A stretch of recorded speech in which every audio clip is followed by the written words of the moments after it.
redenção, o sacrifício, se atualizará, maior mistério da nossa fé.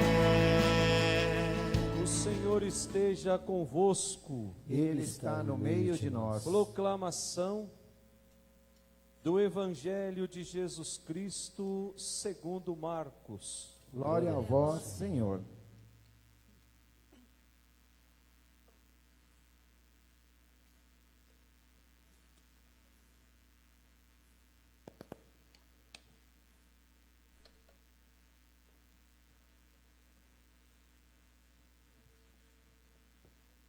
Naquele tempo, Jesus partiu com os seus discípulos para os povoados de Cesareia de Filipe.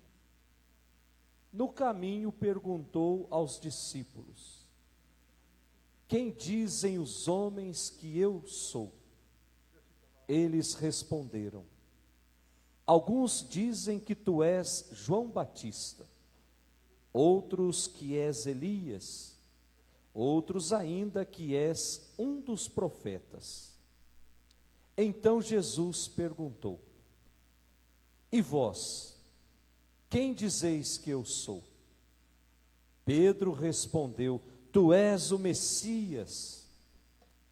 Jesus proibiu-lhe severamente de falar a alguém a seu respeito.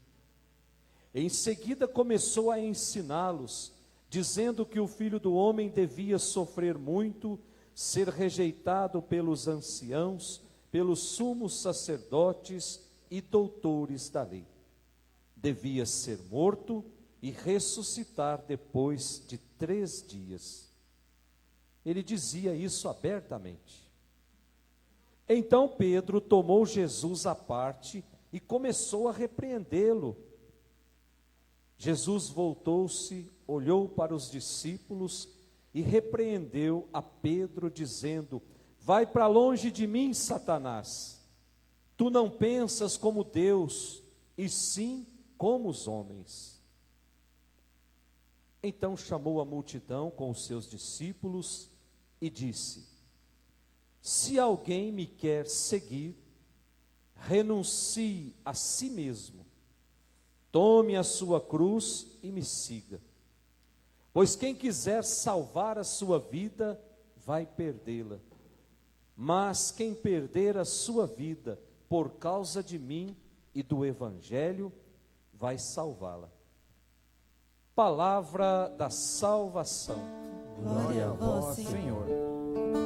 Andarei na presença de Deus, junto a Ele na terra dos vivos. Andarei na presença de Deus, junto a Ele na terra dos vivos. Que as palavras do Santo Evangelho perdoem os nossos pecados. Amém. Podemos sentar. Caríssimos irmãos, chegamos ao domingo de número 24. É o título do nosso jornalzinho. Domingo, 24º domingo do tempo comum. Nós já sabemos que nós temos 34 domingos com esse título, Domingo do Tempo Comum. E que nesses 34 domingos nós somos convidados a viver ou a fazer uma caminhada na esperança. A esperança que vai nos alimentando, que vai nos fortalecendo. E nesse final de semana, as leituras vêm nos dizer que a realização plena do homem, a realização completa do homem, só se dá seguindo o caminho de obediência a Deus e doação aos irmãos. Ou seja, na medida em que eu permito que Deus seja Deus na minha vida, eu tenho por obrigação ir ao encontro do outro. E esse outro pode estar lá dentro da nossa casa. Esse outro pode ser a minha esposa, pode ser o meu marido, pode ser os meus filhos.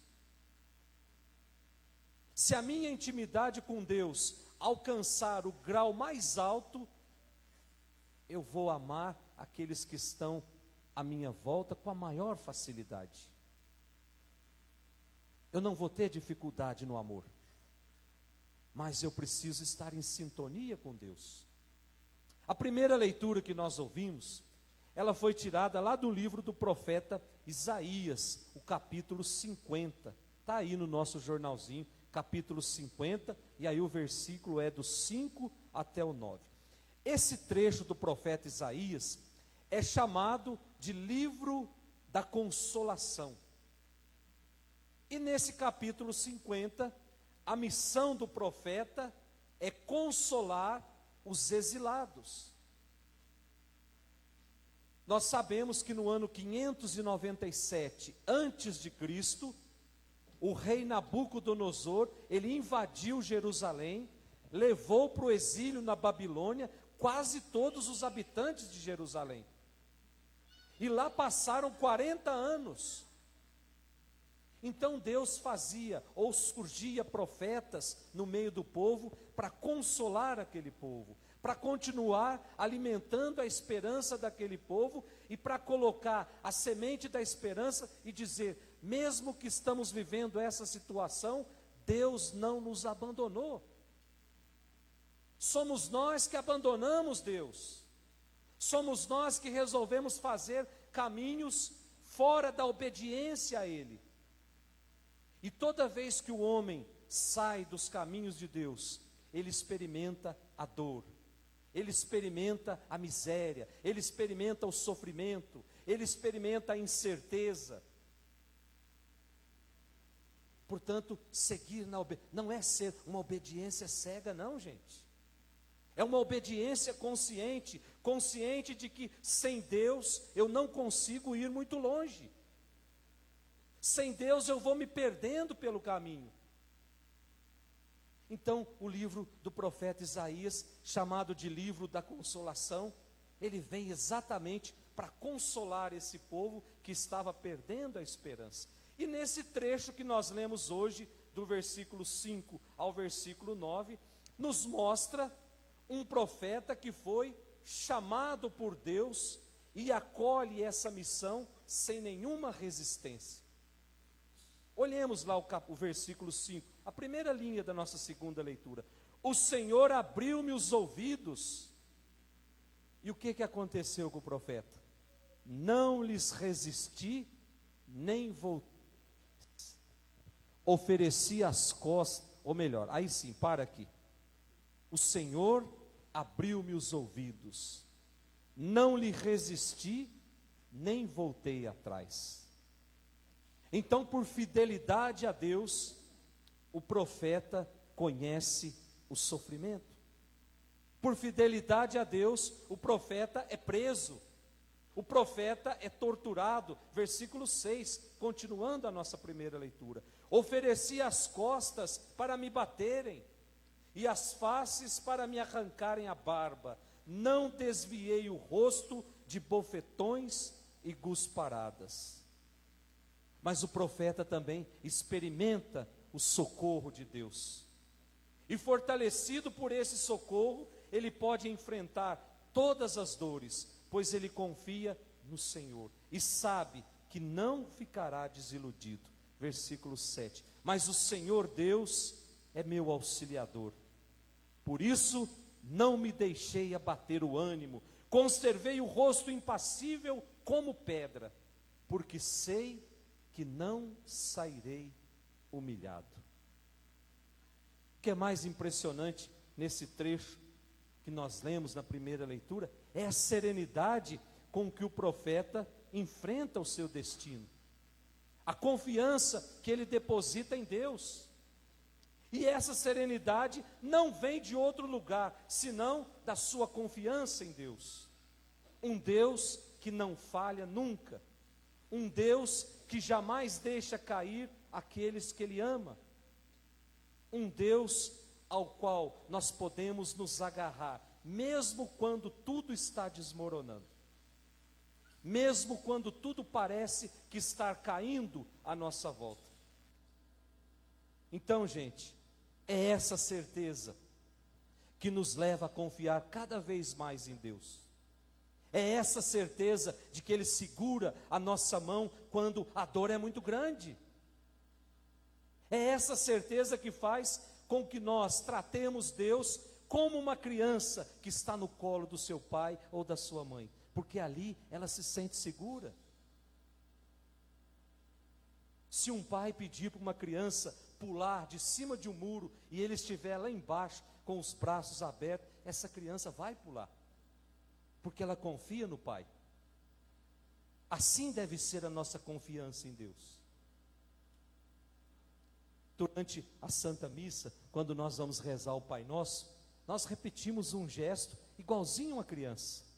Quando o padre fala, rezemos com amor e confiança a oração que o Senhor nos ensinou, o que nós fazemos? Nós abrimos os braços assim? O que nós estamos fazendo com os braços abertos? Se não lá no nosso inconsciente, nós pedindo para Deus nos pegar no colo, igual uma criança que levanta os braços para o pai pedindo, ô Senhor, está difícil, me pega no colo, está difícil seguir essa vida, me pega no seu colo.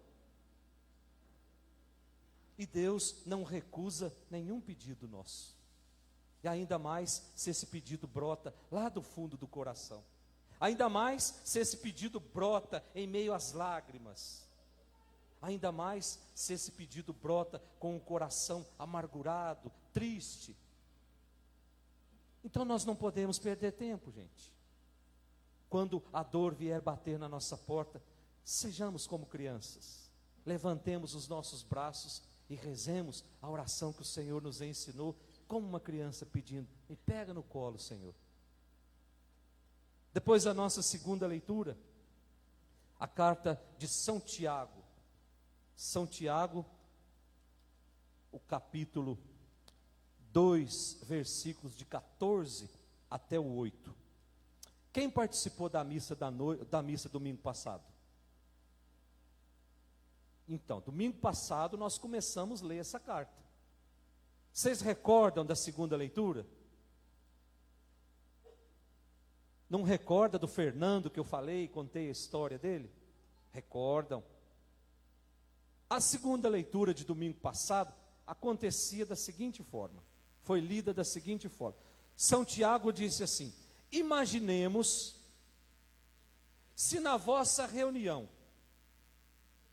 entrasse uma pessoa com um anel de ouro no dedo, e entrasse também uma pessoa pobre, toda suja, e aí a gente pode acrescentar, fedorenta, fedendo. E aí nós mais do que depressa disséssemos assim para aquela pessoa que estava com o anel de ouro no dedo: vem sentar aqui na frente. E aí falássemos para o pobre: espera aí fora. São Tiago dizendo, domingo passado. E aí São Tiago perguntava: nós não estaríamos fazendo acepção de pessoas quando nós tratamos dois seres humanos de forma diferente? É ou não é uma acepção de pessoas, porque o outro estava com um anel no dedo de ouro, bem vestido, e o outro era pobre, estava sujo? E agora São Tiago continua meditando exatamente sobre a fé. A fé que me leva a não fazer nenhuma discriminação entre as pessoas. E essa fé, agora ele vem dizer, ela precisa se transformar em obras. Uma fé sem obras é uma fé morta, é uma fé superficial, é uma fé mentirosa. Aí alguém pode dizer assim: ô padre, mas lá na carta de São Paulo aos Romanos, no capítulo 3, no versículo 28, está escrito assim: o homem é salvo pela sua fé. independentemente das obras. E agora São Tiago está dizendo que a fé sem obras é uma fé morta. Qual dos dois está certo? Podemos muito bem fazer essa pergunta, porque tanto São Paulo como São Tiago falam da fé, mas falam de modo diferente. E olha só como o encardido ele é astuto. São Paulo, quando escreveu esse trecho aos Romanos, foi no ano 56 depois de Cristo. São Paulo escreve da seguinte forma: o homem é justificado pela fé, independentemente das obras. Romanos 3, 28. Então, a partir dessa afirmação, que um espertalhão lá do século XVI, chamado Martinho Lutero,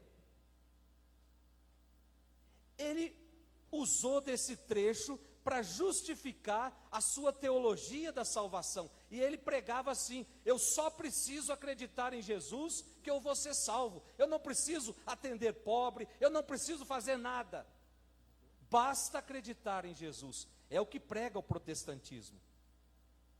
É o que pregou Martinho Lutero e embasou a sua teologia exatamente na carta aos Romanos, para confundir a nossa cabeça, para dizer: olha, ele tirou a sua teologia de dentro da Bíblia, que nós católicos também usamos. Então gerou muita confusão. Mas um outro grupo de teólogos busca nessa carta de São Tiago, usa dessa carta para defender que sem ações concretas, ou seja, sem obras, não existe salvação. Sem obras, a fé não vale nada. Então o texto de São Tiago acabou sendo um texto que gerou muita polêmica. Mas São Tiago quer dizer que a fé, ela precisa ser traduzida em ações concretas, de compromisso com o mundo e com os homens. Então, quando a gente fala de fé, quando a gente fala de ação concreta, o que vem na nossa cabeça? Ah, eu preciso dar uma cesta básica para alguém. Eu preciso dar uma roupa para alguém. Ações concretas vai muito além do que coisas materiais, gente. Um abraço numa pessoa que está passando por uma situação muito difícil, mesmo limitando o abraço, é uma ação concreta da fé. Uma palavra amiga, confortante para uma pessoa que está mergulhada na dor, é uma ação concreta. E isso todos nós podemos fazer, inclusive aqueles que recebem cestas básicas. Porque não depende da nossa condição financeira, depende da nossa intimidade com Ele. E quanto mais próximo dele eu sou, mais eu sei amar o. Então, se tem gente que não aprendeu a amar ainda, é porque ainda não se aproximou de Jesus. Então a sua fé vai ser uma fé sempre superficial. Eu acredito que existam muitas comunidades que vivem uma grande dicotomia entre fé e vida. E muitas vezes o nosso compromisso religioso se traduz em apenas ir à igreja, se traduz em participar de procissões, se traduz em construir igrejas, se traduz em gestos vazios.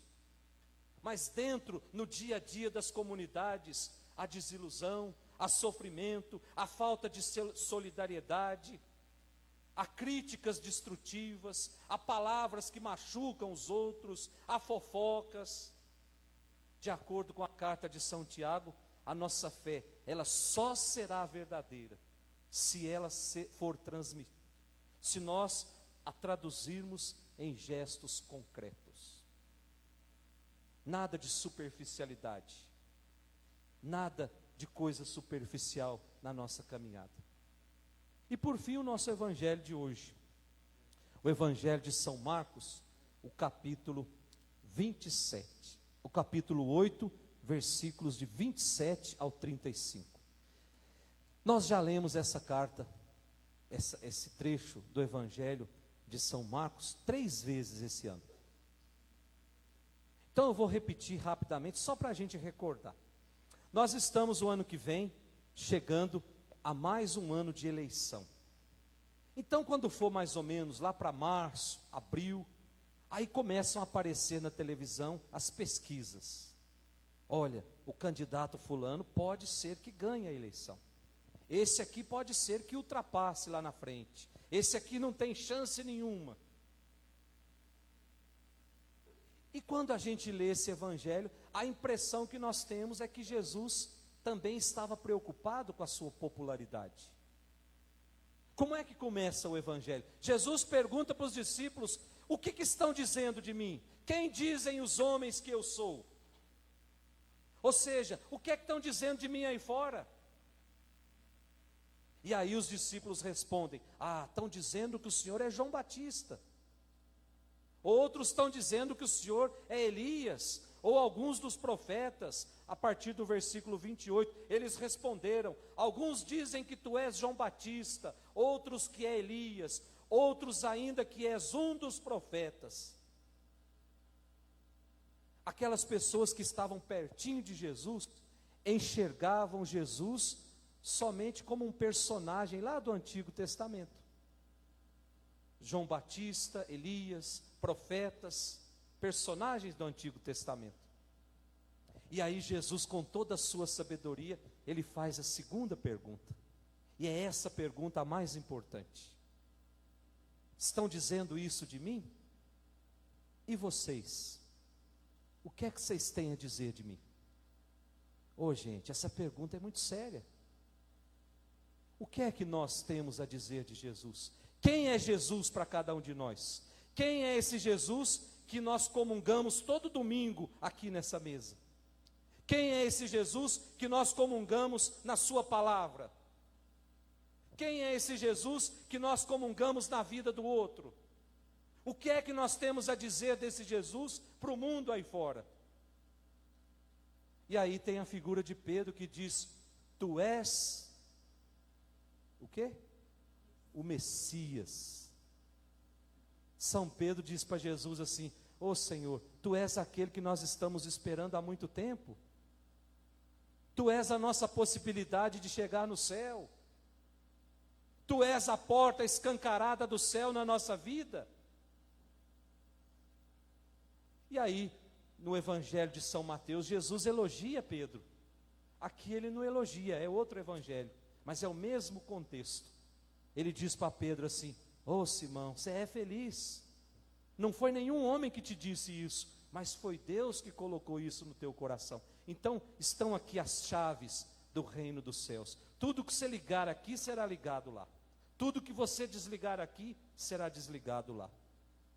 É aquelas duas chaves que nós temos na bandeira do Vaticano: a chave de ouro e a chave de prata. A chave de prata simbolizando o poder temporal, e a chave de ouro simbolizando o poder espiritual, que Jesus entregou para Pedro, que Pedro entregou para Lino, que Lino entregou para Cleto, Cleto entregou para Cornélio, Cornélio para Cipriano, e assim foi para João Paulo II, para Bento XVI, e agora essas chaves estão nas mãos do Papa Francisco.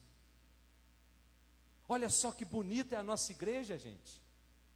Ela começa com Jesus e vem até hoje.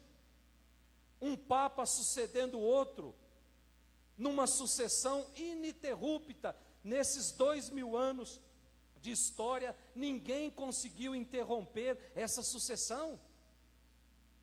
Então nós podemos afirmar com toda clareza: nós somos a igreja de Cristo. Dentro das paredes do nosso coração bate o coração de Cristo, porque nós pertencemos a essa comunidade cuja cabeça é o próprio Cristo, e nós os membros desse corpo. E aí Jesus começa a dizer para Pedro: olha Pedro, o Filho do Homem vai sofrer muito, o Filho do Homem vai ser rejeitado, o Filho do Homem vai ser pregado na cruz, o Filho do Homem vai morrer. E aí Pedro chama Jesus num cantinho e começa a dar uma bronca em Jesus. Aqui não está a bronca que Pedro deu em Jesus, mas no Evangelho de São Mateus está Pedro dizendo assim: ô Senhor, Deus não permita que isso aconteça. E aí o que é que Jesus diz para Pedro? Está aí no nosso Evangelho, lá no versículo 32. Então Pedro tomou Jesus à parte, começou a repreendê-lo. Jesus voltou-se, olhou para os discípulos e repreendeu a Pedro, dizendo: vai para longe de mim, Satanás. Olha o que Jesus falou para Pedro, gente. Vai para longe de mim, Satanás. Tu não pensas como Deus, e sim como os homens. E nós, gente, nós pensamos como quem? Pensar como os homens é acreditar que aqui nessa cruz foi pregado um homem frustrado. Pensar como os homens é acreditar que nessa cruz está um desgraçado. Maldito o homem que é pendurado numa cruz. Pensar como os homens é olhar para essa cruz e perceber: aqui não tem nenhuma proposta de salvação. Aqui está um homem morto. Mas pensar como Deus é olhar para essa cruz e perceber ali as portas do céu escancaradas para nós. Quer ir para o céu? Tome a sua cruz todo dia e vai atrás desse homem. Cruz é sinônimo de sofrimento. Cruz é sinônimo de dor. Cruz é sinônimo de abandono. Tomar a nossa cruz todos os dias é tomar os nossos sofrimentos, é tomar as nossas dores, as nossas fraquezas, com uma certeza: nós não estamos carregando essa cruz sozinhos. Ele está carregando conosco. Por isso vamos pedir, no finalzinho dessa homilia, e vamos cantar mais uma vez: vem Espírito Santo. Que o Espírito Santo nos explique, que o Espírito Santo nos faça compreender todas essas palavras. Cantemos pedindo que o Espírito Santo nos ajude a meditar e a compreender essa palavra.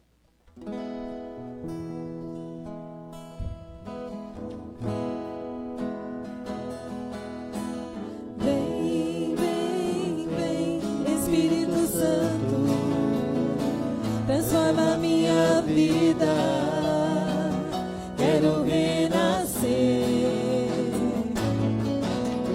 Vem, vem, vem, Espírito Santo, transforma minha vida, quero renascer. Quero abandonar-me em seu amor, encharcar-me em seus rios, Senhor, derrubar as barreiras em meu coração. Quero abandonar-me em seu amor, encharcar-me em seus rios, Senhor, derrubar as barreiras em meu coração. Vem, vem, vem, Espírito Santo, transforma minha vida, quero renascer. Vem, vem, vem, Espírito Santo, transforma minha vida,